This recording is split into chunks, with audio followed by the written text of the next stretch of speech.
Rayonner, S'émerveiller, Découvrir, apprendre, Rire, créer, s'émouvoir, rencontrer, Vibrer. embrasser, chanter, aimer, illuminer. rêver. expérimenter. C'est ça, la vie, dans toute sa splendeur. Bon bah, c'est reparti. Pour vous récap, ça fait 25 minutes que je tourne. 25 fucking minutes. Et je me rends compte que mon micro s'est arrêté tout seul. J'ai un peu mal au cœur là, parce que j'aimais bien l'épisode. Il était vraiment... Je parlais vraiment bien, genre j'étais contente. Donc c'est reparti. Hello tout le monde, j'espère que vous allez bien. J'espère que votre rentrée s'est bien passée. Moi ça n'a pas commencé encore, puisqu'on est aujourd'hui, alors où j'enregistre le 4 septembre. Ma rentrée c'est dans 2 semaines. Donc j'espère que vous ça va, que vous portez bien. Je suis hyper contente que vous ayez cliqué pour m'écouter. Trop contente.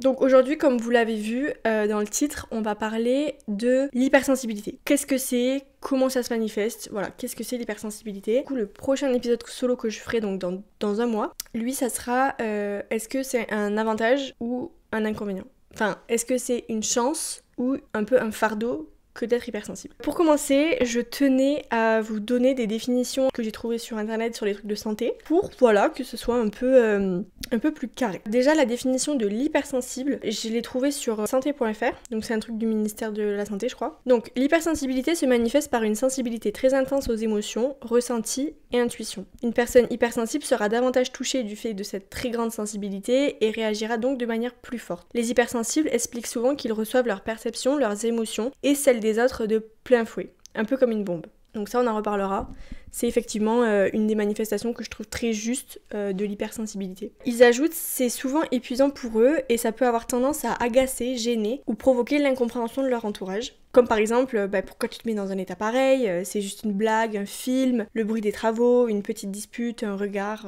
voilà. Alors que pour quelqu'un de lambda ça va être anecdotique, pour l'hypersensible ça va être trop. En fait. Je voulais aussi ajouter qu'il y a une différence avec HPE, donc haut potentiel émotionnel. Moi par exemple je ne suis pas du tout HPE, je vais vous expliquer pourquoi. En général, enfin pas en général, mais il est possible d'être les deux, il est possible d'être hypersensible et HPE. Moi c'est pas le cas. Le HPE en gros, il est hypersensible, mais la différence c'est que lui il a une intelligence émotionnelle, c'est-à-dire qu'il est capable de continuer à fonctionner malgré les émotions. Il va pas se faire submerger par les émotions. Alors que moi, qui suis hypersensible mais pas HPE, je vais totalement me faire submerger parfois, donc ça se travaille, ça arrive de moins en moins, mais il y a eu des situations vraiment très compliquées où je me suis laissée embarquer par la colère souvent. C'est là que ça met le plus de problèmes en fait dans la vie de tous les jours, la colère. Mais effectivement, je me laisse aussi submerger par la tristesse, pas trop par la joie, mais plus voilà, par la tristesse et la colère, et la colère ça peut parfois mettre dans l'embarras. Et je voulais aussi parler de quelque chose qui est l'hypersensibilité sensorielle. Donc ça c'est le fait d'être gêné par un trop-plein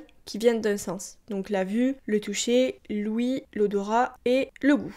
Encore une fois, on peut être hypersensible pour certains sens, mais pas tous. Par exemple, moi, je vais être hypersensible au bruit et aux odeurs, mais pas les autres. Genre, ça me gêne pas plus que ça. Je pense que j'ai une sensibilité relativement ordinaire, comme toutes les personnes qui sont pas hypersensibles. Alors que par contre, pour l'odorat et le bruit, là, j'ai vraiment une hypersensibilité qui est parfois très gênante. Maintenant, je voulais vous parler un petit peu des manifestations de cette hypersensibilité dans ma vie. Le but de tout ça, c'est pour les hypersensibles que vous reconnaissiez dans ce que je dis, et pour ceux qui se pensent pas hypersensibles, ou qui le sont pas, c'est peut-être de comprendre le fonctionnement d'un hypersensible, voilà, de comprendre ce qu'on ressent, et peut-être aussi d'adapter vos réactions quand vous voyez un hypersensible à la tâche. Mais je voulais rajouter que le but n'est pas du tout de me plaindre de ce que je suis, c'est juste d'exposer et qu'on comprenne mieux notre réalité. Je voulais commencer par tout ce qui est sensoriel, donc les sens, parce que je pense que ça parle un petit peu plus, et après je parlerai de tout ce qui est l'hypersensibilité dans le reste, dans d'autres situations. Moi, comme je vous ai dit, c'est vraiment l'odeur et le bruit qui me dérange. J'ai vraiment commencé par conscientiser mon hypersensibilité vis-à-vis du bruit, parce que c'est ce qui me dérange le plus en fait, c'est ce qui me met le plus dans des situations d'angoisse un peu. Je crois que je m'en suis rendu compte, vraiment j'ai un souvenir très marquant, c'était dans mon appart, sous moi, enfin en général c'était très silencieux, j'avais pas de problème, du coup j'avais pas de boule cage chez moi, et je me souviens le soir de la Saint-Valentin, mes voisins du dessous ont fait une soirée et j'entendais vraiment les basses. Et je me souviens de cette angoisse d'entendre les bruits, genre j'ai pas dormi et j'étais tellement mal. Et en fait, je me souviens que je pleurais, genre j'étais hyper mal parce que je me sentais hyper oppressée et j'avais juste envie que ça s'arrête, genre je voulais vraiment plus entendre, c'était trop oppressant pour moi. Et voilà, donc ça c'est une manifestation de l'hypersensibilité. Je sais que pour grand nombre de personnes, bah le bruit juste, tu l'intègres, c'est une information, mais ça s'arrête là. Moi, ça me met mal, j'ai envie de partir quoi. Sauf qu'en fait, quand t'es dans ton lit et que t'es censé dormir et qu'il est 3h du matin, tu peux pas partir. C'est un peu compliqué. Et je sais aussi que, par exemple, si quelqu'un parle trop fort dans mes oreilles, genre, je suis pas bien. C'est trop pour moi, genre, je me sens pas bien, j'ai besoin de partir, j'ai besoin que ça s'arrête, quoi. Aussi, ce que je voulais vous dire, c'est que prendre conscience de sa différence, ça a beaucoup de positifs pour comprendre pourquoi on réagit d'une certaine manière dans telle situation. Et c'est aussi important de le communiquer aux gens de notre entourage pour qu'ils nous comprennent. Et je voulais souligner que moi, je sais que mes amis les plus proches, ils le savent, ils ont ce respect, même s'ils ne peuvent pas forcément comprendre parce qu'ils ne savent pas ce que c'est, de dire à un moment donné, si tu nous demandes de baisser le son, on le fait et on pose pas de questions. Et genre, je sais que j'ai même des personnes qui me disent ça va, ça te dérange pas, c'est pas trop fort. Genre si on est en groupe, s'il y a de la musique, bah parfois ça peut être trop pour moi, ça peut être dérangeant. Et je sais que j'ai cette chance là d'avoir bien communiqué sur ma différence et d'avoir des gens qui l'ont surtout bien réceptionné et qui acceptent de baisser le son quand c'est trop pour moi parce que sinon je vais partir en fait. Après je dis pas qu'il faut que tout le monde se soumette à notre différence, il faut aussi essayer de s'adapter, parfois du coup de prendre de la distance quand c'est nécessaire pour nous. Mais voilà, moi j'ai cette chance là d'avoir des gens qui ont compris et qui font attention et je suis hyper reconnaissante. Aussi ce qui peut paraître très bizarre, je le souligne, c'est que parfois genre le même niveau sonore va pas me déranger pendant une demi-heure et d'un coup ça va faire trop, genre je vais avoir besoin de prendre du recul et genre d'un coup genre ça va se voir sur mon visage que je suis gênée par le bruit, il y en a trop, genre ça me met mal, c'est comme ça. C'est pas parce que j'ai pas été gênée par le bruit pendant une demi-heure que d'un coup ça va pas me gêner alors que le niveau sonore n'a pas augmenté. Du coup je voulais aussi vous partager ça pour vous dire que c'est ce qui m'a permis d'accepter que j'aime pas trop aller en boîte de nuit. Enfin, avant j'aimais pas, parce que je comprenais pas ce qui me mettait mal, je me sentais hyper angoissée, alors déjà je suis un petit peu claustro, mais au-delà de ça, je me sentais vraiment très très angoissée en boîte de nuit. Et en fait, une fois que j'ai pris conscience que en fait c'est le bruit qui me dérangeait vraiment, maintenant que j'ai compris ça, je vis beaucoup mieux et j'aime bien aller danser, parce que je sais qu'il y a des moments, je vais pouvoir juste prendre du recul, genre m'éclipser, reposer mes oreilles, et c'est aussi pour ça que j'aime bien les boîtes de nuit où il y a différentes ambiances, où il y a des extérieurs pour pouvoir reprendre mes sens, genre être à jour sur mes sens, et puis après je peux retourner danser et ça va.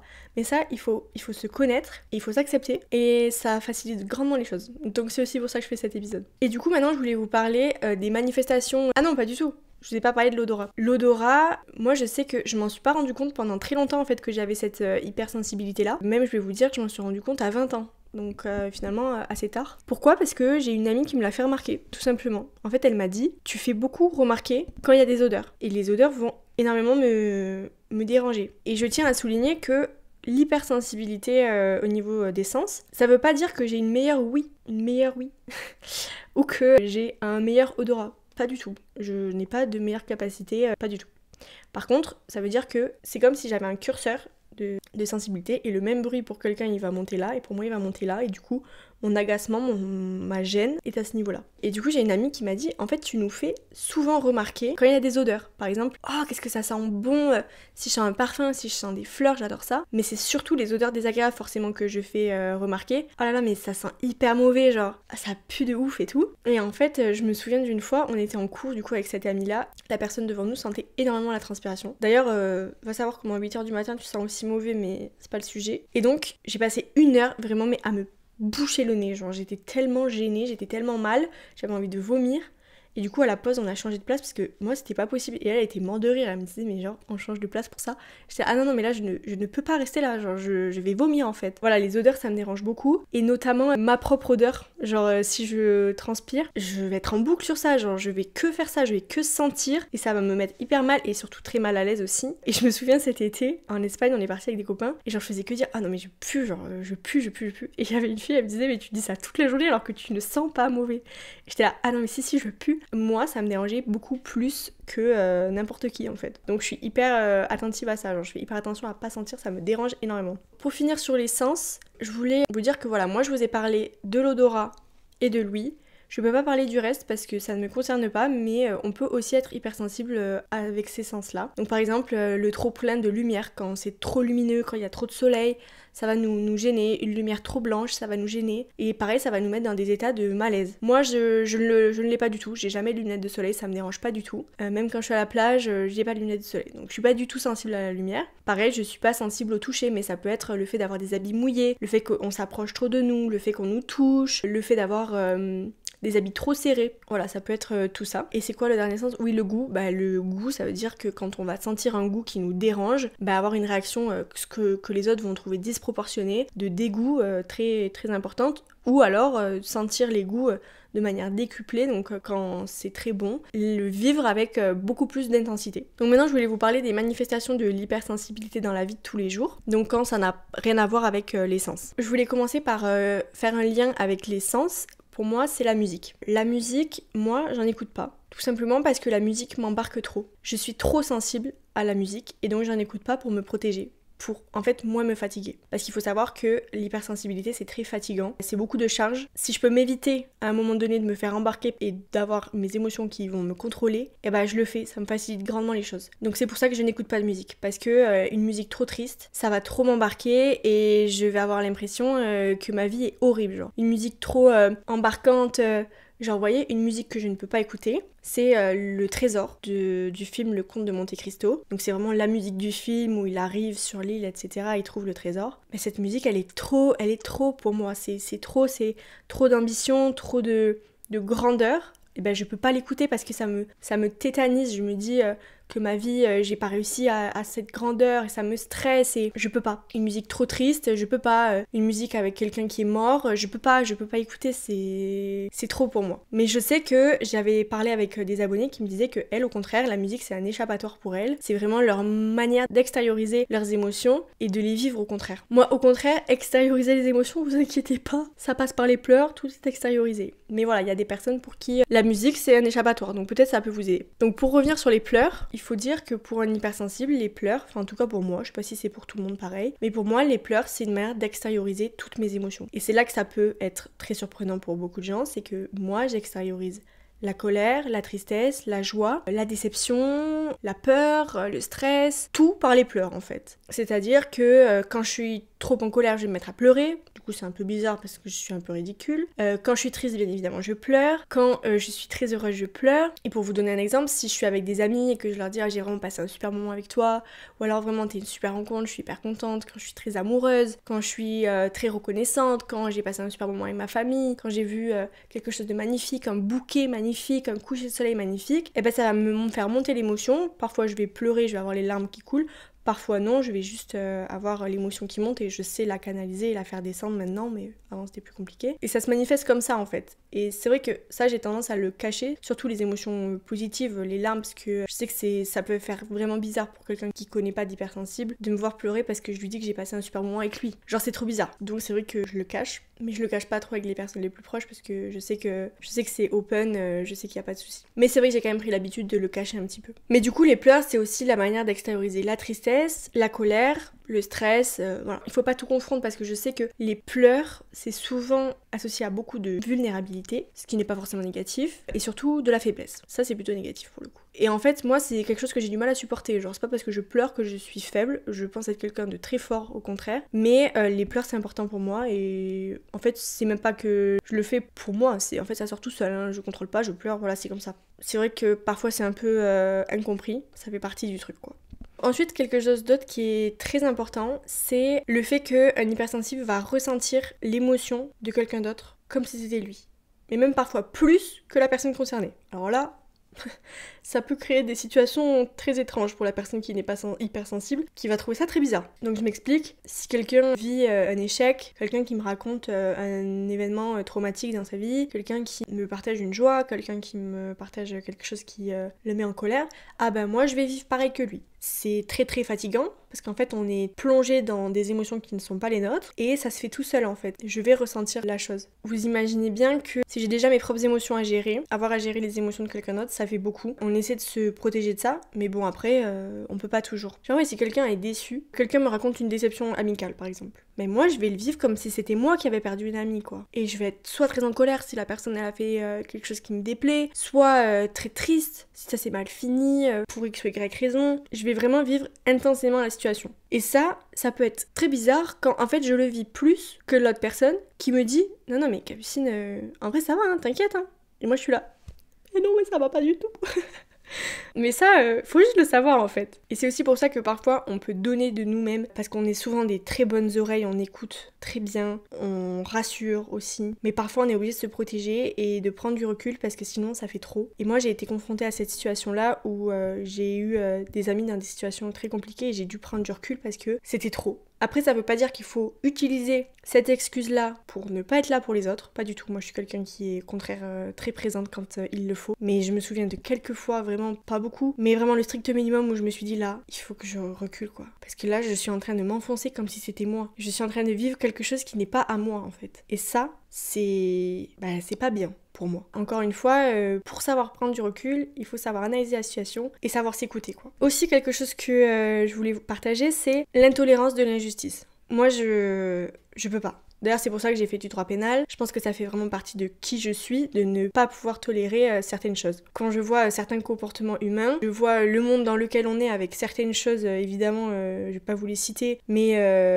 vous savez de quoi je parle. Pour moi, c'est trop, quoi. J'ai envie de hurler, genre, je suis trop énervée, je suis trop en colère, genre, c'est trop dur de me dire comment les gens font ça. Genre, je comprends pas. Je peux pas comprendre, je comprends pas. Donc voilà, cette intolérance à l'injustice, cette sensation de révolte qui est très importante. Et en général, les hypersensibles sont très sensibles à la cause des animaux, à l'humanitaire, à l'environnement. En général, on a une sensibilité accrue au monde qui nous entoure. Moi, je me souviens, c'était horrible, genre j'étais enfant, j'étais petite, j'avais genre 7-8 ans. Et on regardait un film, honnêtement, je me souviens plus ce que c'était, mais je me souviens qu'à un moment donné, il y avait un cheval qui mourait, qui était attaqué, je sais pas si c'était des chevaliers ou je sais pas quoi. Et il était attaqué et il mourait. Je me souviendrai, je pense, toute ma vie de ce moment où je me suis sentie tellement mal. Et je me souviens, j'étais chez mes cousines, et il y avait un couloir chez elles, il y avait le salon, après il y avait un couloir. Et je suis partie tout discrètement parce que je voulais pas qu'on me voie. Et je suis allée dans ce couloir et je faisais des allers-retours en me disant, tout est bien qui finit bien. Je sais pas quel âge j'avais pour me dire ça, bref. Et je voyais ce cheval qui mourait, et c'était horrible, genre, parce que moi, la mort des animaux,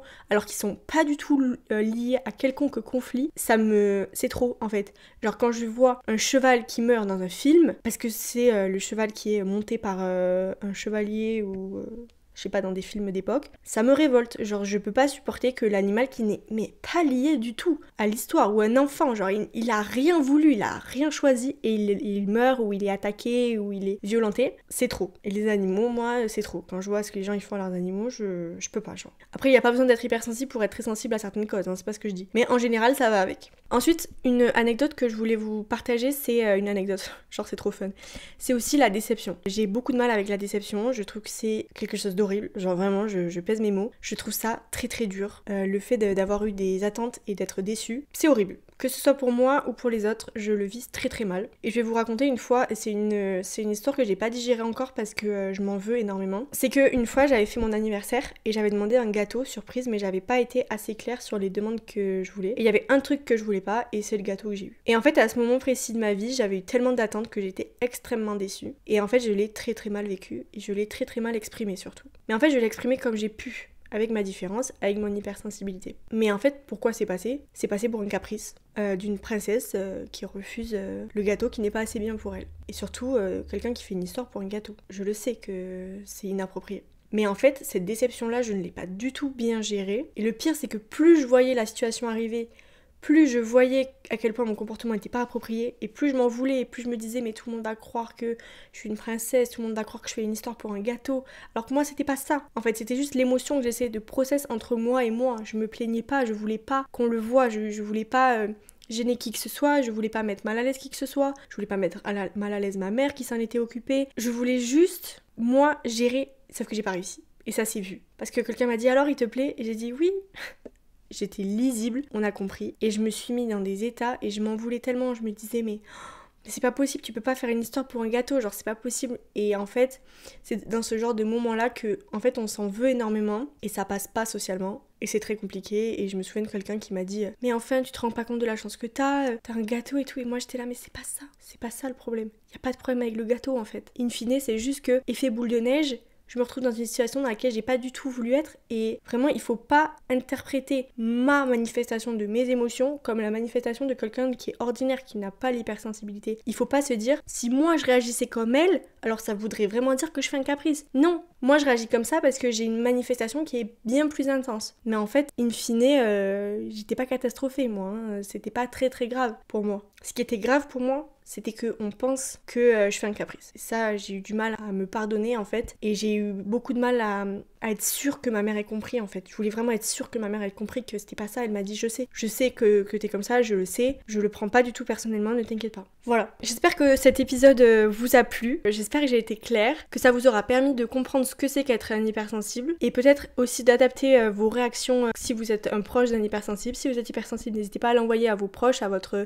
copain, à votre copine, à vos amis, à vos parents, à vos frères et sœurs, pour que peut-être ils comprennent mieux vos comportements, ils apprennent à mieux réagir. Et j'espère que pour toutes les personnes qui sont pas hypersensibles, vous avez pris conscience de certaines choses. Encore une fois, le but n'était pas de me plaindre, ni de me faire passer pour une victime, pas du tout. L'hypersensibilité, c'est quelque chose que j'accepte vraiment, même si c'est fatigant. Et du coup, ça sera l'objet de la prochaine vidéo où je vous dis, en fait, si je considère que l'hypersensibilité, c'est une chance ou un fardeau. J'espère que ça vous plaira aussi et n'hésitez pas à me dire en commentaire si vous avez des idées de contenu liés à l'hypersensibilité. J'avais envie de vous faire un épisode sur comment réagir avec un hypersensible. Encore une fois, je pourrais parler que de mon expérience, donc ça sera pas un hypersensible en général. Peut-être ça pourra vous donner quand même des pistes. Donc n'hésitez pas à me dire si ça vous intéresse. Et voilà, je vous fais plein de bisous et moi j'enchaîne et je vais enregistrer le deuxième épisode. C'est l'heure du biril.